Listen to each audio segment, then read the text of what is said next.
You can already. Yeah. Okay. Martin, can we start? Yes, we can start. Okay. Why is it not so? Okay. Hello, everyone. Welcome to a new episode of the Young SciOP ERN PetCan webinar series.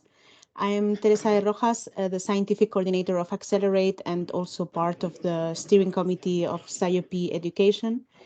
And it is my pleasure to moderate today's session, which explores a challenging case of sonic hedgehog medulloblastoma with MYCN amplification. As you know, we will have first an interactive case presentation with questions to you, so you have to stay alert and awake and participate. And after that, we will have time for questions and answers and discussion with the expert. Today's young presenter is Dr. Beatriz Cófreces. She's a pediatric oncology fellow at the Great Ormond Street Hospital in London. And our invited expert today is Professor Simon Bailey. He's a consultant pediatric oncologist at the Great North Children's Hospital in the UK, and also a professor of pediatric neuro-oncology at Newcastle University. So as you can imagine, his expertise lies within neuro-oncology. We are very pleased to have them both today for the webinar. Please write down your questions or your comments throughout the webinar, and we will address them after the presentation of the case, as always. Okay, nothing else from my side. Dr. Cófreces, the floor is yours. Hi, good afternoon. Can everyone see my screen? Because I had some trouble sharing it. Yes, we can. Okay, perfect. You can So, maximize it though. It's not in presentation mode. oh, I have put it on presentation mode. I don't know why. Is it now? I don't know. It's giving me Not yet. trouble. I think it's not loading properly because I have it open on presentation mode, and I think it's just only so. Okay, let me try another way. I can try and share the screen instead.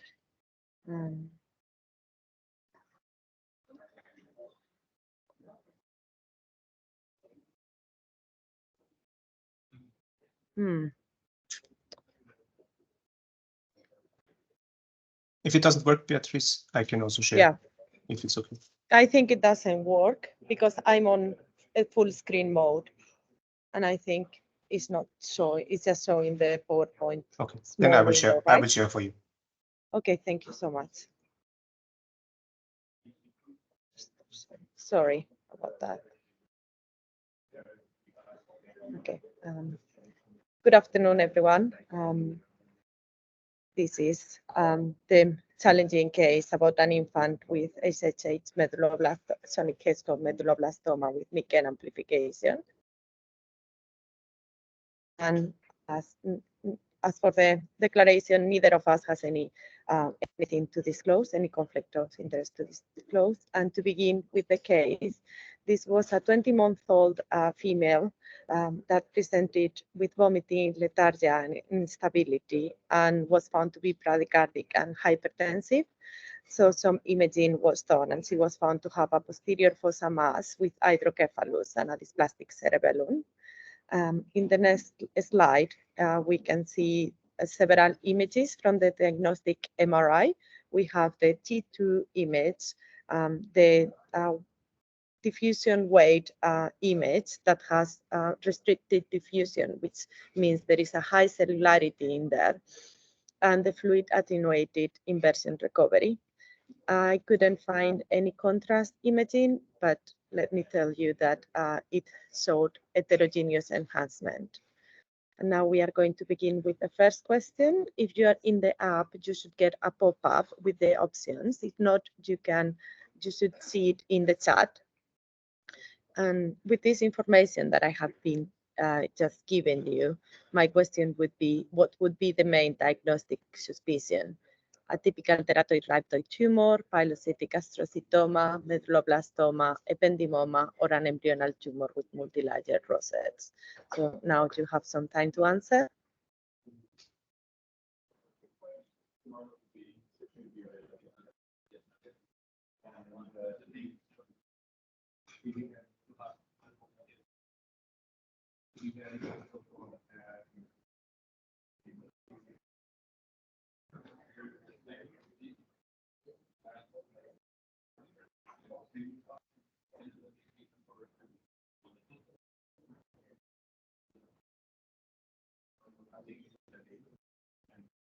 Well, it was a very easy non-trick question because the patient in the clinical case has a medulloblastoma.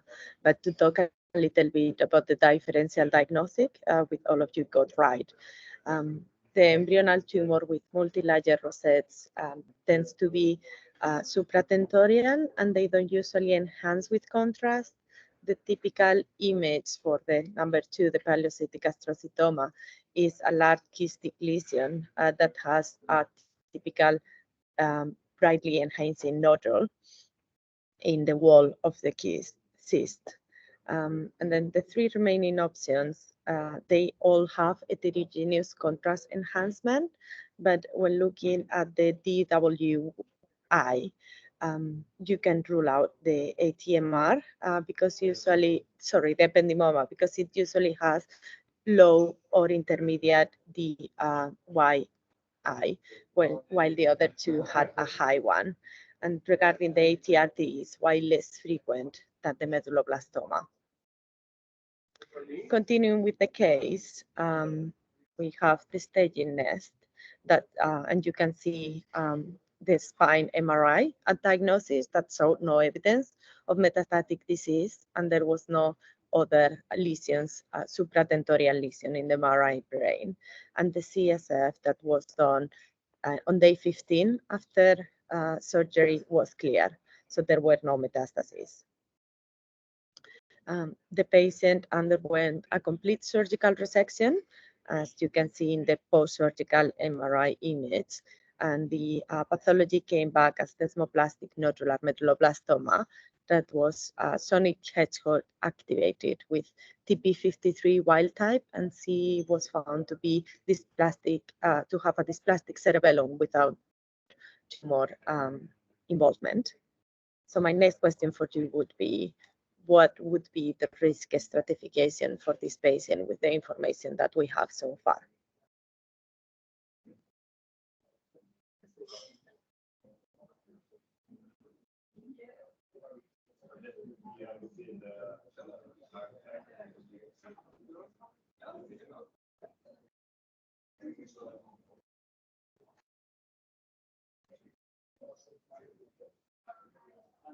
Beatriz, maybe you should get everybody to vote. Okay, I'm going to. So we have one answer so far. Why don't you say for number 1? Okay, number 1, low risk. Number 2 for standard risk, and number 3 for high risk.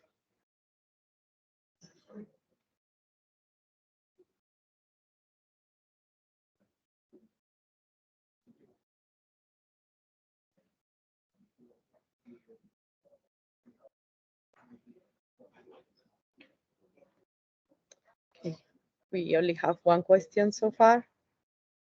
And it says instead high risk. So this is a trick question, because even though the title of the case says that this is a high risk patient, with the information we have so far, she would be low risk according to the European Reference Network clinical guidelines for the infant medulloblastoma. We have, as we can see in the next slide, there is a table, and she was sonic hedgehog, TP53 wild type, with desmoplastic histology, and it didn't matter if she did have complete resection and no metastasis, and she would have been treated with the HIT SKK 2000 treatment protocol. But what happened is that before starting treatment, the rest of the investigations that were pending came back, and she had MYCN amplification and also pathogenic variants in ATM and PATCH1.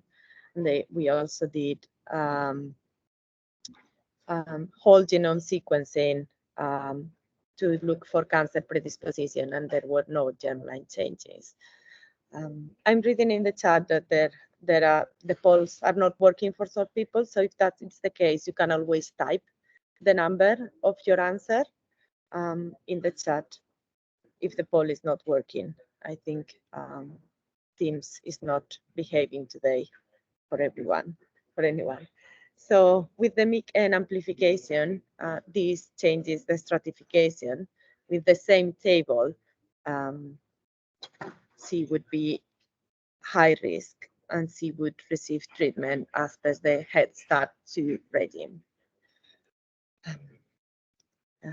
And then in the next slide, we have the recommended molecular testing in medulloblastoma as per the European Reference Network.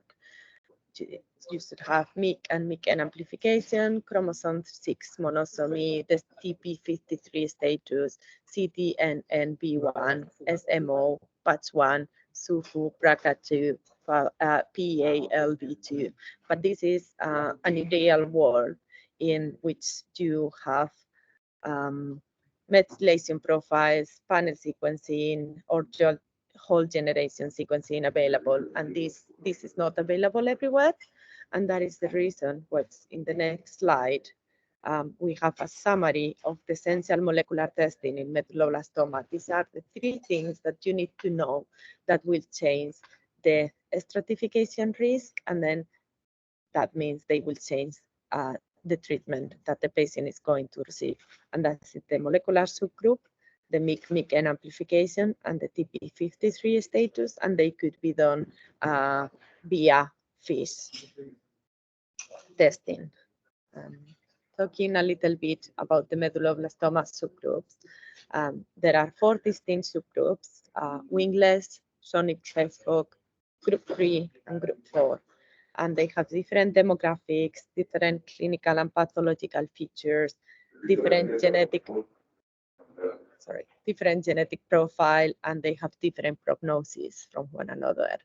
And then inside each group, there are also subtypes, and you can get those by methylation size. And for infant sonic hedgehog, you have the beta and the gamma. They don't usually associate with MYCN amplification or TP53 mutation, and the prognosis, the survival at 5 years ranges between 67 and 88%. So they have, especially the gamma has a good prognosis. Going back to the clinical case and the treatment, she received Head Start 2, which consists of 5 cycles of induction chemotherapy with cisplatin, including cyclophosphamide and high-dose methotrexate, and they have reassessments after cycle 2 and 5. This patient had hearing loss that granted changing the cisplatin to carboplatin in cycle 4. In the next slide, there is a bit of a summary of this case, and we see that she has a lot of good prognosis factors: no residual disease, no metastasis at desmoplastic histology, no TP53 mutation, complete response to treatment so far, and the only high-risk factor was the MYCN amplification. This, together with the toxicity that she was accumulated and the fact that she needed to still undergo another cycle of induction and high-dose chemotherapy, she was taken to discussion in the National Advisory Panel, looking to go off treatment and save a little bit of toxicity for this patient that had such a good prognostic profile. And it was decided to omit cycle 5 and go straight away to the high-dose chemotherapy with carboplatin, etoposide, and tiotipa. During this admission, she was admitted to PICU with Klebsiella sepsis. And then next slide. And then sadly, some weeks before the 3-month end of treatment scan, she presented again with vomiting, being lethargic, and being unstable, and she was found to have relapse. both in the brain and the spine. And this disease was not surgically resectable. So the only thing that was done was put a palliative shunt in place because he also had hydrocephalus. And the next step would be considering what are the treatment options for relapse. And these all have been things that have been used in relapse patients. So craniospinal radiotherapy, temozolomide combined with irinotecan, or even one or both of them combined with bevacizumab, oral etoposide, modified metronomic anti-angiogenic therapy, or smooth-end inhibitors. And what I wanted to ask you was, in this case, what treatment would you recommend in this scenario of the 7 that we that we're discussing? And if you cannot access the pool, then if you could type 1 from craniospinal radiotherapy, 2 for temiri, 3 for temozolomide, 4 for etoposide, 5 for the modified MIMAT, 6 bevacizumab and temiri, and then 7 for the smooth-end inhibitors.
I can see Lydia typing, so that's why I'm waiting for her to answer.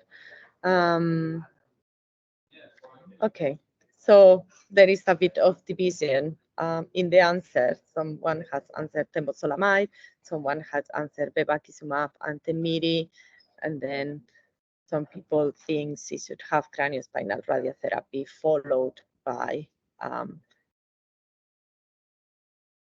answer that temozolomide is the right one would be because that was the option that was discussed and decided with the parents' input because they wanted to prioritize quality of life.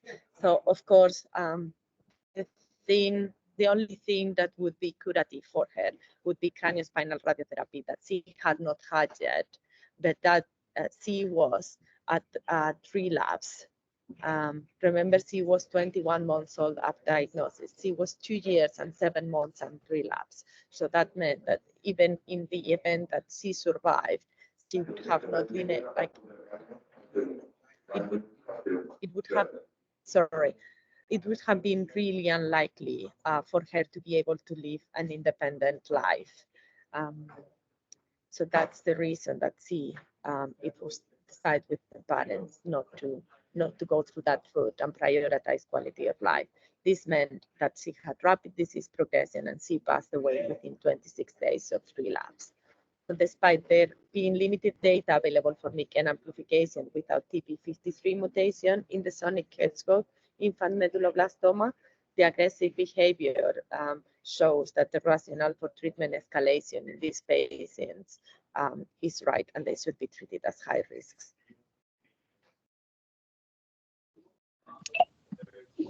Thank you so much, Dr. Cófreces. I think this is a very interesting case, and you presented it brilliantly. Thank you so much. I don't see for now any questions in the chat or in the Q&A section. Please write them down if you have any. But in the meantime, may I invite Professor Bailey to share his insights on the case, the most relevant aspects that you would like to highlight. Professor Bailey? Oh, hi. Thanks, Teresa. Can you hear me okay? Yeah, we can hear you. So, MYCN, sonic hedgehog disease, the two things that make it very bad are TP53 and MYCN, even for infants. And despite I mean, one follows exactly as Beatriz did, but the chance of survival, even with CSI, was probably around 10% or less. So I think it's probably a reason not to, and the child is only, 2 years and 7 months. So realistically, a very little chance of survival. So the question is really, to me, also one of quality of life. And I think sometimes we just have to say to the parents, these are the options. There may be some parents that would want to try craniospinal, but it is quite morbid, even in the short term. So I think of all the things, yes, bevacizumab and Tamiri in the study in America, mainly not in non-infants, suggested you got an extra 3 or 4 months, I think, with bevacizumab in addition. But remembering that irinotecan 2, as well as bevacizumab, you need to be in hospital having the medication. So I think these are usually rapidly progressive, and so I think an oral formulation is useful. Or even note, one of the options that wasn't down was to actually not have any active therapy and just to have supportive therapy. I think smoothened inhibitors, as we know, fuses the growth plates. It may give you temporary response, but essentially, unfortunately, this is very bad disease with the MYCN. I think it's probably I think Beatriz did exactly what I think most people would have done. Okay, thank you so much. Would there be, in your opinion, I know this is tricky, but do you think if in a center it is chosen to treat with craniospinal radiation, would that be acceptable if the parents are aware of the risks and so on? Or is it something because of the age of the patient and the very slim chances of survival that you would discard right away? Yeah, so first of all, that's a good question, because I'm going to say it depends, one, on the parents. They have to be realistic. Two, on the radiotherapist, because they may not be prepared. But in the new infant protocol that's been suggested for SIBE Europe, radiotherapy will be given in slightly modified doses to children up to over the age, I think, of about 18 months. So I think it's being considered for those with very, very poor prognosis disease, even younger. Personally, if I'm honest, I wouldn't give it if I could at all, if the parent, because I think the devastating consequences, even with a small chance of survival, are probably not worth the survival. But that's just a personal opinion, and the European protocol for upfront high risk, which is would consider giving it. I'm obviously getting older now, and I've seen a lot in my follow-up clinics where children have had craniospinal at a young age, and really they don't live independent lives. I'm not sure about their quality of life. So I think the other thing, just to say, remember, the children, the parents have to live with the decisions that they're making as well. So what's right for one is not right for another. And it takes great courage to say, I'm not going to give anything more. Those are the things that that's kind of my feeling. Okay, thank you so much.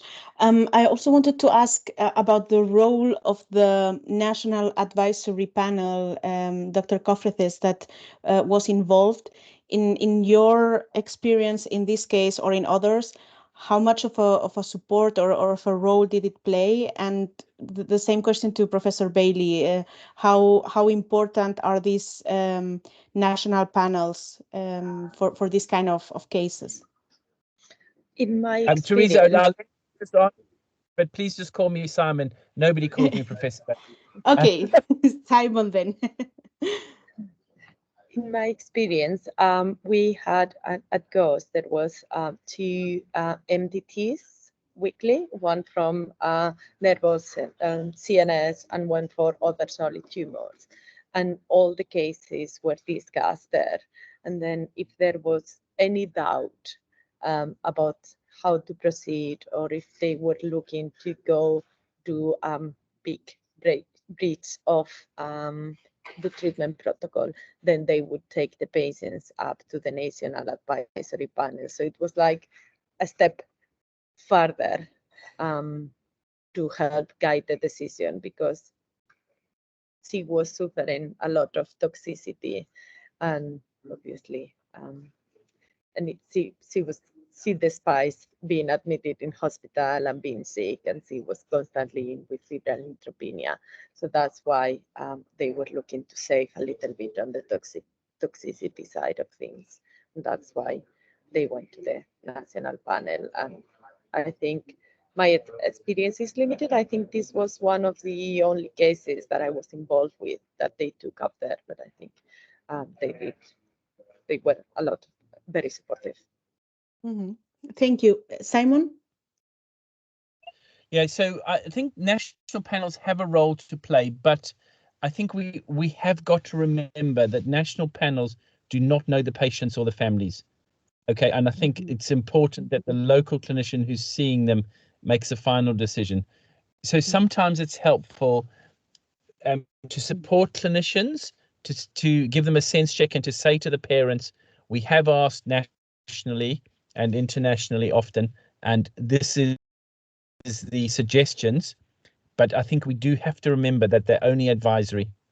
But in the UK we have a embryonal tumor group, and we have a referral system where people can write their issues, and then people will answer, or sometimes people ring me up quite a bit. But it's really, I always say, remember, you're looking after the patient, you know the family, and I'm only going on what I think I would do. So I think they're supportive to the doctors and perhaps to the parents as well.